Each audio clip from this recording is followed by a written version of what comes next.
தொலைக்காட்சி யூடியூபினூடாக சத்தியவசன நிகழ்ச்சியை பார்த்து கொண்டிருக்கிற உங்கள் யாவருக்கும் இயேசு கிறிஸ்துவின் நாமத்தினாலே அன்பான வாழ்த்துக்களை தெரிவித்துக் கொள்கிறோம்.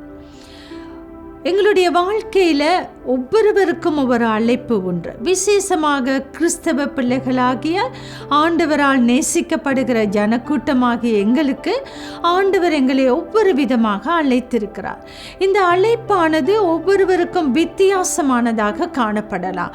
ஒருவருக்கு இருக்கிற அழைப்பு எங்களுக்கு இல்லாமல் இருக்கலாம். ஆனாலும் ஒவ்வொரு தேவனுடைய பிள்ளைகளுடைய வாழ்விலும் ஆண்டவர் ஒவ்வொருவரையும் ஒவ்வொரு விதமாக அவர்களுடைய தகுதி, அவர்களுடைய தாளந்துகள், அவர்களுடைய தன்மைகள் இவைகளுக்கு தக்கதாக ஆண்டவர் அழைத்திருக்கிறார்.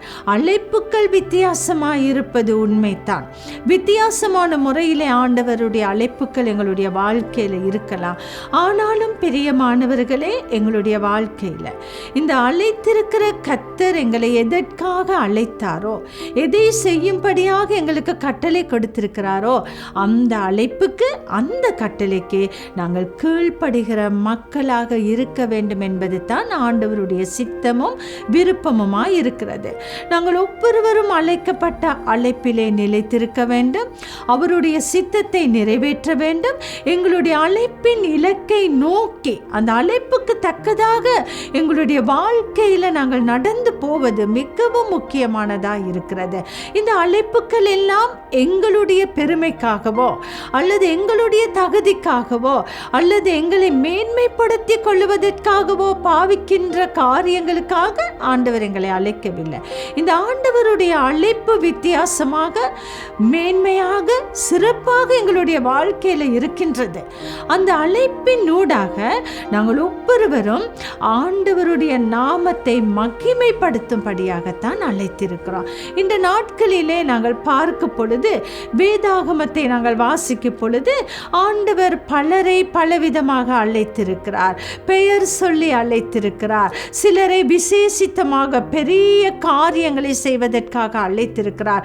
உதாரணமாக நாங்கள் பார்க்கும் பொழுது, ஆபிரகாமை எடுத்துக்கொள்ளும் பொழுது, பல ஜாதிகளுக்கு, இஸ்ரவேல் மக்களுக்கு தந்தையாக, விசுவாசத்தின் தகப்பனாக, தன்னுடைய தேசத்தை விட்டு, தன்னுடைய இனத்தை விட்டு ஆண்டவரை தொழுது கொள்ளுகிற ஒரு சந்ததியை உருவாக்கும் முகமாக ஆண்டவர் விசுவாசத்தின் தகப்பனாக ஆபிரகாமை அழைத்தார். அவ்விதமாக நாங்கள் பார்க்கும் பொழுது, யாக்கோபை எடுத்துக்கொள்ளும் பொழுது, யாக்கோபினுடைய வாழ்க்கையில் பலவிதமான காரியங்களுக்கு முகம் கொடுத்த பொழுதிலும் ஆண்டவருடைய திட்டம் இருந்தது. கோத்திரத்தின் தலைவனாக பல காரியங்களை ஆண்டவருக்காக செய்கிற பிள்ளைகளை உருவாக்குகிற ஒரு தந்தையாக யாக்கோபை அழைத்திருக்கிறார். மோசையை எடுத்துக்கொள்ளும் பொழுது, ஆண்டவர் ஜலத்திலிருந்து மோசையை பிரித்தெடுத்தார். பலவிதமான கஷ்டமான சூழ்நிலையிலும் மோசேயினுடைய ஜீவனை காப்பாற்றினார். காரணம் என்ன தெரியுமா? லட்சக்கணக்கான இஸ்ரவேல் மக்களை வாக்குத்தத்தத்தின் தேசத்துக்கு வழி நடத்தி கொண்டு போகும்படியாக மோசேயை அழைத்திருக்கிறார். இப்படியாக பலவிதமான சூழ்நிலைகளிலே பலவிதமான மக்களை, சிலரை பெரிய காரியங்களை செய்யும்படியாக, சிலரை சிறிய காரியங்களை செய்யும்படியாக அழைத்தார். எதுவாயிருந்தாலும் இறுதியிலே பார்க்க பொழுது அந்த அழைப்பினூடாக, அவர்களுடைய வாழ்க்கையின் காரியங்களுக்கூடாக ஆண்டவருடைய நாமம் மகிமைப்படுவதற்கும் அவருடைய திட்டம் நிறைவேறுவதற்குமே அழைப்பு காணப்பட்டது. நாங்கள் எங்களுடைய வேதாகமத்திலே நாங்கள் பார்க்கிறோம், சவுல் என்கிற ஒரு மனிதன், அவனை அறியாதவர்கள் ஒருவருமே இல்லை. ஏனென்றால் இஸ்ரவேல் மக்கள் தங்களுக்கு ஒரு ராஜா வேண்டுமென்று சாமுவேலை நோக்கி வேண்டுதல் செய்யும் பொழுது ஆண்டவர் என்ன செய்கிறார்? சாமுவேலுக்கு கட்டளை கொடுக்கிறார், சவுல் என்கிற ஒரு மனிதனை ராஜாவாக அபிஷேகம் பண்ணும்படியாக. இந்த ஆண்டவருடைய அழைப்பு எப்படி சவுலுக்கு வருகிறது என்று பார்க்கும் பொழுது, 1 சாமுவேல் 10 அதிகாரத்திலே 1 வசனத்தை நாங்கள் வாசிக்க கேட்போம். அந்த வசனம் இப்படியாக சொல்லுகிறது: அப்பொழுது சாமுவேல் தைல குப்பியை எடுத்து அவன் தலையின் மேல் வார்த்து அவனை முத்தம் செய்து, கர்த்தர் உன்னை தம்முடைய சுதந்திரத்தின் மேல் தலைவனாக அபிஷேகம் பண்ணினார் அல்லவா. ஆம், இந்த 10ஆம் அதிகாரத்திலே 1ஆம் வசனம் சொல்லுகிறது, ஆண்டவராகிய கர்த்தர் என்ன செய்கிறார்? தன்னுடைய சுதந்திரம், தன்னுடைய உரிமையாகிய, தன்னுடைய சொந்த மக்களாகிய இஸ்ரவேல் மக்கள் மத்தியிலே தலைவனாக தெரிந்து கொள்கிறார். இது தான் சவுலினுடைய அழைப்பாய் இருந்தது. ஆண்டவர் சாமுவேலுக்கு கட்டளை கொடுத்து ஒரு தைல குப்பியை எடுத்து அவன் மேல் அபிஷேகம் செய்து ஆண்டவர் சொல்லுகிறார், உன்னை தன்னுடைய சுதந்திரத்தின் மேல ஆண்டவர் இன்று உன்னை தலைவனாக ஏற்படுத்தி இருக்கிறார் என்பதாக ஆசீர்வதித்து அபிஷேகம் பண்ணுகிறது. இது சவுலினுடைய வாழ்க்கையில தேவனுடைய அழைப்பை அவன் பெற்றுக்கொண்ட முதல் தடவையாய் இருக்கிறது. இப்படியாகத்தான் ஆண்டவர் சவுலை சமஸ்த இஸ்ரவேல் மக்களுக்கும் சமஸ்த இஸ்ரவேலின் ராஜ்யபாரத்துக்கும் முதலாவது ராஜாவாக தெரிந்து கொள்ளுகிறார். ஆண்டவர் இந்த முதலாவது ராஜாவின் இடத்திலே பல காரியங்களை எதிர்பார்க்கிறார். அவனுடைய வாழ்க்கையில நாங்கள் பார்க்கும் பொழுது 1ஆம் சாமுவேல் 15ஆம் அதிகாரத்திலே 1 முதல் 3ஆம் வசனத்திலே நாங்கள் வாசிக்கும் பொழுது, ஒரு முறை சாமுவேல் வந்து இஸ்ரவேலின் முதல் ராஜாவாகிய தேவனால் அபிஷேகம் பண்ணப்பட்ட, தலைவனாக அழைக்கப்பட்ட, தேவனுடைய கட்டளையை நிறைவேற்றும்படியாக நியமிக்கப்பட்ட சவுலினிடத்தில் வந்து இப்படியாக சொல்லுகிறார், ஆண்டவர் அவனுடைய வாழ்க்கையில ஒரு காரியத்தை செய்யும்படியாக அவனை அழைப்பதை, அதை நிறைவேற்றுவதற்காக அவன் நியமிக்கப்பட்டதையும் 1ஆம் சாமுவேல் 15ஆம் அதிகாரத்திலே 1 முதல் 3ஆம் வசனத்திலே நாங்கள் வாசிக்க கேட்போம். பின்பு சாமுவேல் சவுலை நோக்கி, இஸ்ரவேலராகிய நம்முடைய ஜனங்கள் மேல் உம்மை ராஜாவாக அபிஷேகம் பண்ணுகிறதற்கு கர்த்தர் என்னை அனுப்பினாரே. இப்போதும் கர்த்தருடைய வார்த்தையின் சத்தத்தை கேளும். சேனைகளின் கர்த்தர் சொல்லுகிறது என்னவென்றால், இஸ்ரவேலர் எகிப்திலிருந்து வந்தபோது அமலேக்கு அவர்களுக்கு வழிமறித்த செய்கையை மனதிலே வைத்திருக்கிறேன். இப்போதும் நீ போய் அமலேக்கை மடங்கடித்து அவனுக்கு உண்டான எல்லாவற்றையும் சங்கரித்து அவன் மேல் இரக்கம் வையாமல் புருஷரையும் ஸ்திரீகளையும் பிள்ளைகளையும் குழந்தைகளையும் மாடுகளையும் ஆடுகளையும் ஒட்டகங்களையும் கழுதைகளையும் கொன்று போட கடவாய் என்கிறார் என்று சொன்னார். கட்டளை இது தான் பிரியமானவர்களே. என்ன விஷயம் என்று சொன்னால், இஸ்ரவேல் மக்கள் கானானை நோக்கி வருகிற பயணத்திலே இந்த அமலேக்கியர் என்கிற ஜாதிகள் என்ன செய்கிறார்கள்? அவர்களுடைய எல்லையை, தேசத்தின் எல்லையை கடந்து இந்த கானானை நோக்கி போகிற பயணத்திலே இவர்கள் செல்ல வேண்டியதா இருந்தது. அப்படி செல்லுகிற பொழுது இந்த இஸ்ரவேல் மக்களை வழிமறித்து அவர்களோடு யுத்தம் செய்ய போய் அவர்களுக்கு தொந்தரவாக அமலேக்கின் ராஜ்ய பாரம் எழும்பி நிற்கிறதை நாங்கள் காண்கிறோம். வேதம் சொல்லுகிறது, இதை கர்த்தர் தன்னுடைய மனதிலே வைத்திருந்தாராம். பாருங்கள், ஆண்டவருடைய பிள்ளைகளுக்கு நடக்கிற தீமைகளை கூட ஆண்டவர் மனதிலே தக்க வைத்து அதை குறித்து விசாரிக்கிற கர்த்தராயிருக்கிறார். எவ்வளவு வல்லமை உள்ள, எவ்வளவு நல்ல ஆண்டவர் பாருங்கள்.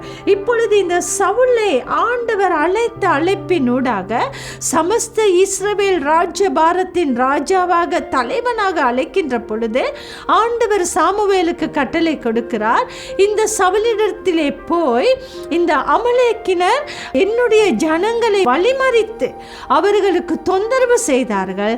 ஆனபடியினால் நீ அவர்களுடன் யுத்தம் செய்து அவர்களுடைய ஆடுகள் மாடுகள் அவர்களுக்கு உண்டான எல்லாவற்றையும் ஒன்றுமே மிகுதி வைக்காமல் சகலவற்றையும் அளிக்க வேண்டும் என்பது தான் ஆண்டவருடைய கட்டளை.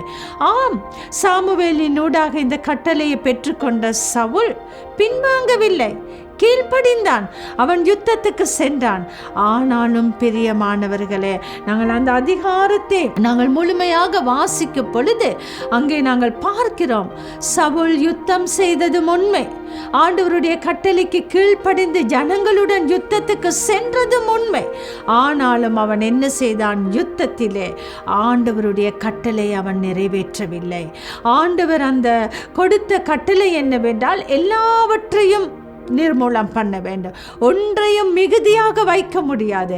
ஆனாலும் இந்த சவுலை நாங்கள் பார்க்கும் பொழுது 9ஆம் வசனம் 15ஆம் அதிகாரம் 9ஆம் வசனம் சொல்லுகிறது, முதல் தரமானவைகளையும் 2ஆம் தரமானவைகளையும் அவன் 2ஆக பிரிக்கிறான். அவன் என்ன செய்கிறான்?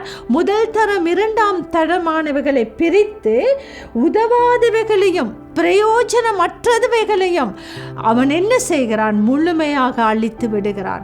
அவன் முதல் தரம் 2ஆம் தரம் என்று நலமானவைகளை அவனுக்கு மிகுதியாக வைத்துக் கொள்ளுகிறான். ஆண்டவர் இதை குறித்து மனஸ்தாபப்படுகிறான். இந்த காரியத்திலே அவனுடைய அழைப்பிலே அவனுக்கு கொடுத்த கட்டளையிலே அவன் உண்மத்துவம் இல்லாதவனாக இருந்தபடியினாலே தேவனாகிய கர்த்தர் அவனை ராஜாவாக ஏற்படுத்தினதுக்காக மனஸ்தாபப்படுகிறது மாத்திரமல்ல, அவனுடைய ராஜ்யபாரத்தை இழந்து போகக்கூடிய சூழ்நிலைக்கு அவன் தள்ளப்படுகிறான். பிரியமானவர்களே, ஆண்டவர் இன்று எங்களை என்னவாக அழைத்திருக்கிறார்? யாராக அழைத்திருக்கிறார்? குடும்ப தலைவியாக, தலைவனாக, பிள்ளைகளை வளர்ப்பவராக, ஒரு ஸ்தாபனத்திலே தொழிலதிபராக, ஆண்டவருடைய மகத்துவமான காரியங்களை நடப்பிக்கிற ஊழிய பாதையில் எங்களை நடத்தியிருக்கலாம். இன்று அவர் அழைத்த அழைப்பிலே நாங்கள் உண்மையுள்ளவர்களாக இருக்கிறோமா? உண்மத்துவமாக அவருடைய கட்டளைக்கு நாங்கள் கீழ்ப்படுகிறோமா? அல்லது சவுலை போல முதல் தரம் 2ஆம் தரம் என்று எங்களுக்கு மேன்மையை கொண்டு வருகிற, எங்களுக்கு பிரியமாயிருக்கிற காரியங்களை பார்த்து நாங்கள் எங்களுடைய அழைப்பை நாங்கள் நடத்தி செல்லுகிறோமா? இல்லை. ஆண்டவருக்கு மனஸ்தாபமாக இருக்கிற மக்களாக அல்ல, ஆண்டவருடைய அழைப்புக்கு கீழ்ப்படிந்த, அவருடைய அழைப்பை நிறைவேற்றுகிற, அவருடைய இருதயத்துக்கு குளிர்ச்சியை உண்டு பண்ணி பிரியப்படுத்துகிற பிள்ளைகளாக வாழ வேண்டும் என்ற ஆண்டவருடைய விருப்பமாய் இருக்கிறது. இன்று எங்களுடைய அழைப்பை நாங்கள் சிந்தித்து பார்ப்போம். நாங்கள் அழைக்கப்பட்ட அழைப்பிலே ஆண்டவருடைய கட்டளைக்கு உண்மையாக இருக்கிறோமா? அந்த அழைப்பு மிகவும் விசேஷித்தமானது. சிறப்பான முறையில் ஆண்டவர் எங்களை அழைத்திருக்கிறார்.